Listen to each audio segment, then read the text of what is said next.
வணக்கம் ட்ரேடர்ஸ். மீண்டும் ஒரு வீடியோவில் உங்களை சந்திக்கல மிக்க மகிழ்ச்சி. இன்றைக்கி நம்ம இந்த வீடியோவில் என்ன பார்க்க போகிறோம்னா, நாளைக்கான மார்க்கெட்டுக்கு நம்ம லெவல்ஸ் எடுக்கிறதையும் ஸோ மேக்ஸ் இங்கே எப்படி ஒர்க் ஆகுது அப்படிங்கிற கான்செப்டை நம்ம இங்கே பார்த்துடலாம். ஸோ அதுக்கு ஒரு எவிடன்ஸ், ஒரு ஆதாரம் மாதிரி நம்ம காட்டிடலாம். சரியா?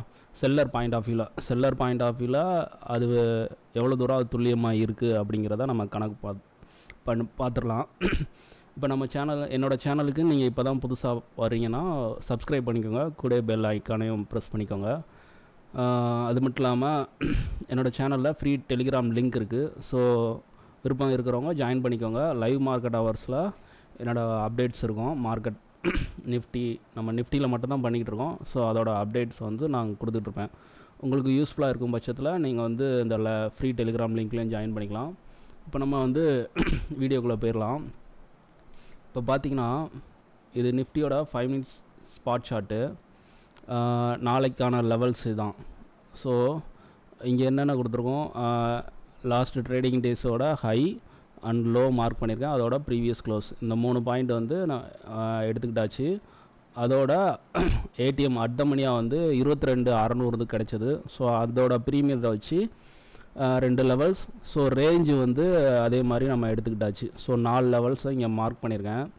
இப்போ நம்ம ரெகுலராக இதை நம்ம பார்த்துக்கிட்டு வர்றதான். ஸோ இன்றைக்கி இந்த கான்செப்ட் கிடையாது. இந்த நம்பர்ஸ் ஒரு செல்லர் பாயிண்ட் ஆஃப் வியூவில் நம்ம ஏன் இதை செல்லர் பாயிண்ட் ஆஃப் வியூவில் தான் எடுக்கும். ஸோ இதுக்கு ஒரு எவிடன்ஸ். நான் ரொம்ப நாளாக இதை பற்றி வீடியோ போடணும்னு நினச்சேன். ஸோ இன்றைக்கி அதுக்கான வாய்ப்பு கிடச்சிருக்கு. ஸோ அதை நம்ம பார்த்துடலாம் அந்த வீடியோவை. இப்போ பார்த்தீங்கன்னா இது பார்த்திங்கன்னா சென்சிபிள் ஆல்ரெடி நீங்கள் பார்த்துருப்பீங்க. சரி, ஓகே. இது ஸ்ட்ராட்டஜி பில்டர் அப்படிங்கிற ஒரு கான்செப்ட். செல்லிங்கில் நான் இப்போ மார்க்கெட் நியூட்ரலாக இருக்கும் அப்படிங்கன்னு நினைக்கிறேன். ஸோ ஏன் நினைக்கிறேன்னா, என்னோடய ஆக்டிவ் கான்ட்ராக்டில் பார்த்திங்கன்னா என்எஸ்சி வெப்சைட்டில் ஆக்டிவ் கான்ட்ராக்டில் ஃபஸ்ட்டு 2 ஸ்ட்ரைக் 22,600 அப்படிங்கிற கால் அண்ட் புட்டை செல் பண்ணியிருக்காங்க. சரியா? மெஜாரிட்டியான பீப்புள் 22,600 ப்ரீமியத்தை செல் அடித்து மார்க்கெட்டை அந்த ரேஞ்சுக்குள்ளே வச்சுக்கணும் அப்படிங்கிற மாதிரி விருப்பப்படுறாங்க. நாளைக்கு எக்ஸ்பிரி டே, அதாவது நாளைக்கு வீக்லி ப்ளஸ் மந்த்லியும் நாளைக்கு மந்த்லி எக்ஸ்பிரி சேர்ந்து வர்றதுனால அந்த 22,600 பிரேக் ஈவன் பாயிண்ட்டுக்குள்ளே மார்க்கெட்டை வச்சு முடிக்கணும் அப்படிங்கிற கான்செப்டில் எல்லாருமே விருப்பப்படுறாங்க. மெஜாரிட்டியான பீப்புள்ஸ் செல்லர்ஸ் விருப்பப்படுறாங்க. ஸோ அந்த கான்செப்டில் இப்போ நம்ம பார்த்துடலாம். அந்த மாதிரி கான்செப்ட்டு ஏன் செல்லர் விருப்பப்படுறாங்க. ஸோ ஆப்ஷன் பையருக்கா நம்ம அங்கே எப்படி நம்ம வாய்ப்பு கிடைக்கும், அந்த மாதிரி சில விஷயங்களை நம்ம பார்த்துடலாம். இப்போது மார்க்கெட் ஒரு சைட்வேஸாக நியூட்ரலாக வச்சுக்கணும் அப்படிங்கிற மாதிரி விருப்பப்படுறாங்க. ஸோ பார்த்திங்கன்னா நான் இங்கே அதே 22,600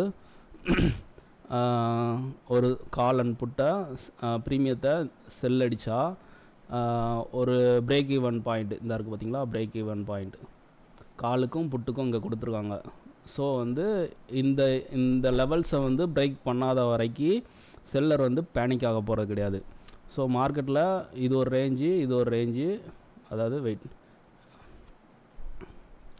அதாவது இது 22,600 அப்படின்னு லைன் வச்சுக்கோங்க. மேலே 22,710 அப்படிங்கிற ஒரு பிரேக் ஈவன் பாயிண்ட்டு. அது மாதிரி கீழே ஒரு லைன் 22,490 அப்படிங்கிறது. ஸோ மார்க்கெட் ஓப்பன் ஆகி இந்த ரேஞ்சுக்குள்ளே எங்கே முடிஞ்சாலும் சரி, இந்த செல்லருக்கு அவங்க செல் பண்ண இந்த ப்ரீமியம் எல்லாமே எக்ஸ்பிரி டே அன்றைக்கி 0 ஆயிரும். ஸோ அவங்களுக்கு எல்லாமே கலெக்டிவ் ஆகிடும். ஸோ அதான் இங்கே கொடுத்துருக்காங்க. எவ்வளோ 43, 47, ஒரு 63. ஸோ ரெண்டையும் கேட்டு 110 ரூபாய்க்கு செல் அடிச்சிருக்காங்க. அந்த 110 பாயிண்ட்டுக்காண்டி அவங்க செல் அடிச்சிருக்காங்க. 260 அந்த ஸ்ட்ரைக்கை கால் அண்ட் புட்டையும் சேர்த்து. ஸோ அவங்களுக்கு அது ஒரு பிரேக் ஈவன் பாயிண்ட்டாக பார்த்திங்கன்னா இங்கே கொடுத்துருக்காங்க. எப்படி இந்த பிரேக் ஈவன் பாயிண்ட் வந்துச்சு அப்படின்னு நம்ம பார்க்கலாம். ஸோ பார்த்திங்கன்னா 2 ப்ரீமியத்தையும் கூட்டினீங்கன்னா 63 + 47, 110 ரூபா அப்படிங்கிற ப்ரீமியம் அவங்க எடுக்க போகிறாங்க. ஸோ இப்போ காலை 22,600 அப்படின்னு போட்டிங்கன்னா பார்த்திங்கன்னா 22,710. ஸோ இங்கே பார்த்திங்கன்னா அவங்களுக்கு வந்திருக்கும் இந்த 22,710. ஸோ வந்துருச்சா? ஸோ நெக்ஸ்ட்டு வந்து பார்த்திங்கன்னா புட்டுக்கு பார்த்துடலாம். 22,600 ஸ்ட்ரைக்லேருந்து -110ன்னு போட்டிங்கன்னா 490 அப்படிங்க. 22,490 வந்துருச்சா? ஸோ மார்க்கெட் வந்து அவங்க வந்து இந்த லெவல் மேலே 710, 22,710, கீழே வந்து 22,490. ஸோ இந்த ரேஞ்சுக்குள்ளே மார்க்கெட் வந்து எந்த இடத்துல முடிஞ்சாலும் சரி இந்த 2 ப்ரீமியமும் 0 ஆயிரும். ஸோ இதான் கான்செப்ட். அப்போ மார்க்கெட்டை இந்த ரேஞ்சுக்குள்ளே வச்சுக்கணும் அப்படிங்கன்னு அந்த செல்லர்ஸ், மெஜாரிட்டியான செல்லர்ஸ் வந்து விருப்பப்படுறாங்க. இதுதான் கான்செப்ட். ஸோ இதை நான் ஏன் இங்கே உங்களுக்கு சொல்கிறேன்னா, நம்ம வந்து ஒரு ப்ரீமியத்தை வச்சு தான் ஒரு ஸ்ட்ராட்டஜி வந்து எடுத்து வச்சுருக்கோம். ஸோ அந்த ஸ்ட்ராட்டஜி எங்கேருந்து நமக்கு கிடைச்சது அப்படிங்கிற காரணமே இதுதான். ஸோ செல்லர் பாயிண்ட் ஆஃப் வியூவில் நம்ம யோசிக்கிறோம். செல்லர் வந்து எந்த லெவல் வரைக்கும் மார்க்கெட்டை வந்து கொண்டு போக விருப்பப்படுறாங்க, எங்கே வந்து அவங்க வந்து ஒரு ரிவர்சல், அதாவது மார்க்கெட் வந்து இப்போ 22,600லேருந்து போகுதுன்னு வச்சுக்கோங்களேன். 600லேருந்து மேலே போகுது. ஸோ 710 அங்கே போகும்போது புட் செல்லர் வந்து அவங்களோட ப்ராஃபிட்டாக புக் பண்ணுவாங்க. அப்போ மார்க்கெட் வந்து ஸ்லைடாக கீழே வரும். இது மார்க்கெட் வந்து ஓப்பன் வந்து 22,600 கீழே ஓப்பன் ஆகுதுன்னா, ஸோ கீழே கொண்டு போகிறாங்கன்னா அந்த மார்க்கெட் எங்கே வரைக்கும் போகும்னா 22,490 வரைக்கும் போகும். ஸோ அங்கேருந்து மார்க்கெட் வந்து சைட்வேஸாக போகலாம். அப்படி இல்லைனா கால் செல்லர் வந்து ப்ராஃபிட் புக் பண்ணாங்கன்னா மார்க்கெட் ஸ்லைடாக மேலே வரும், 50% வரலாம். இதுதான் கான்செப்ட்டு. ஸோ மார்க்கெட் வந்து இந்த இடம்லாம் வந்தால் ரிவர்சல் ஆக வாய்ப்பு இருக்கும் வந்து நம்ம வந்து யோசிக்கிறோம். ஸோ அதில் வந்து மொமெண்டம் கிடைக்குமா ஆப்ஷன் பையருக்கு அப்படின்னா அது வந்து கேள்விக்குறி தான். ஸோ ரிவர்சல் வந்து இந்த இடத்துல வந்து மார்க்கெட் இருக்க போகுதுங்கிறது ஒரு நம்மளால் தெரிஞ்சுக்க முடியும். ஆனால் அங்கேருந்து மார்க்கெட்டில் மொமெண்டம் ப்ரீமியம் கலெக்ட் பண்ண முடியுமானா, ஆப்ஷன் பையருக்கு ப்ரீமியம் கலெக்ட் பண்ண முடியுமானா அது ஒரு கேள்விக்குறி தான். ஸோ அது வந்து நீங்கள் வந்து மார்க்கெட்டை அப்சர்வேஷன் பண்ணி பார்த்து அதோட ட்ராவல் பண்ணால் மட்டும்தான் அதை வந்து புரிஞ்சிக்க முடியும். ஸோ எல்லா நாளும் இப்போ ஒரு ரெசிடென்ஸ் ஏரியா போயிடுச்சுன்னா அங்கேருந்து செல் ஆஃப் ஆகுங்கிறது எல்லாத்துக்கும் தெரியும். ஆனால் செல் ஆகி எந்த லெவல் வரும்னு சொல்ல முடியும். ஸோனா அதுக்கு அந்த டைம் இருக்குது பார்த்தீங்களா, அங்கே ரெசிடென்ஸ்லேருந்து கீழே அந்த வர்ற லெவல்ஸ்க்கு டைம் எவ்வளோ நேரத்தில் ரீச் ஆக போகுது, அதான் கொஸ்டின். ஸோ ஆப்ஷன் பையருக்கு மொமெண்டம்ங்கிறது ரொம்ப பெரிய கண்டிப்பாக வேணும்.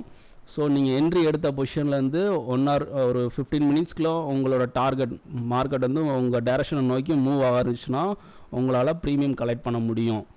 அதே பட்சத்தில் மார்க்கெட் வந்து நீங்கள் ரெசிஸ்டன்ஸ்லேருந்து ஒரு புட்டை வந்து செல் பை பண்ணிட்டீங்க.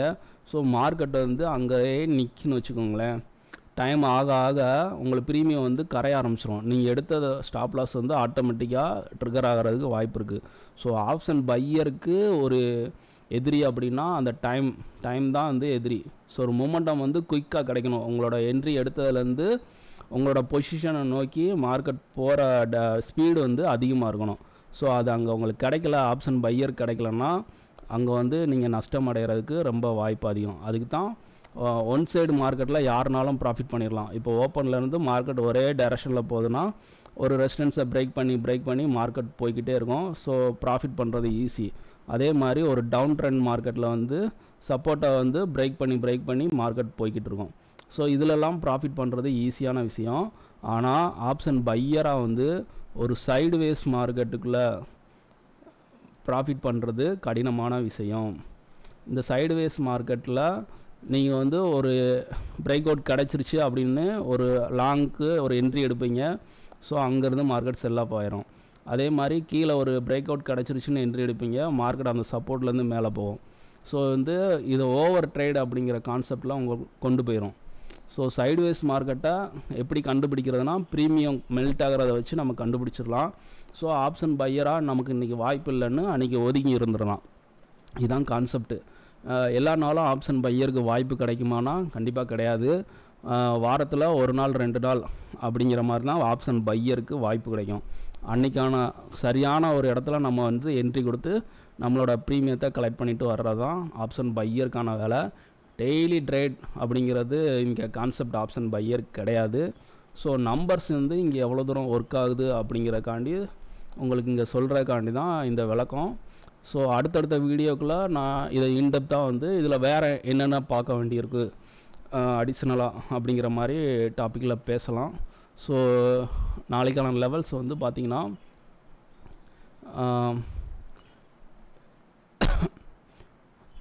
Monthly expiry Nifty. ஸோ நமக்கு கிடைச்ச அட் மணி 22,600லேருந்து மார்க்கெட்டு 22,600க்கு மேலே இருந்தால் ஃபஸ்ட்டு பார்த்திங்கன்னா 22,600க்கு மேலே இருந்தால் ஃபஸ்ட்டு நம்ம எஸ்டர்டே ஹை இருக்குது. ஸோ அதை பிரேக் பண்ணால் சப்போர்ட் லெவல், அடுத்த லெவலையும் பிரேக் பண்ணிச்சுன்னா அந்த ரேஞ்சு. சப்போஸ் 22,600 கீழே தான் ஓப்பன் ஆகுது மார்க்கெட்னா ப்ரீவியஸ் க்ளோஸுக்கு நிற்கினா அந்த சப்போர்ட்டை பிரேக்னா எஸ்டர்டே லோ அண்ட் அதுக்கடுத்த ரேஞ்சு. ஸோ மார்க்கெட் வந்து இன்பிட்வீன் இந்த ரேஞ்சுக்குள்ளே இருக்கிறதுக்கு அதிக வாய்ப்பு இருக்குது. ஸோ அது ஓப்பனில் இருந்து தான் நமக்கு நகர்வுங்கிறது எப்படி இருக்குதுன்னு தெரிய போகுது. ஸோ இதை பேஸ் பண்ணி நம்மளோட வர்த்தக முறை எப்படி இருக்கிறதா நாளைக்கான போஸ்ட் மார்க்கெட் ரிப்போர்ட்டில் நம்ம பார்க்கலாம். இந்த வீடியோ முழுமையாக பார்த்த எல்லாத்துக்கும் நன்றி. மீண்டும் ஒரு வீடியோவில் சந்திக்கலாம்.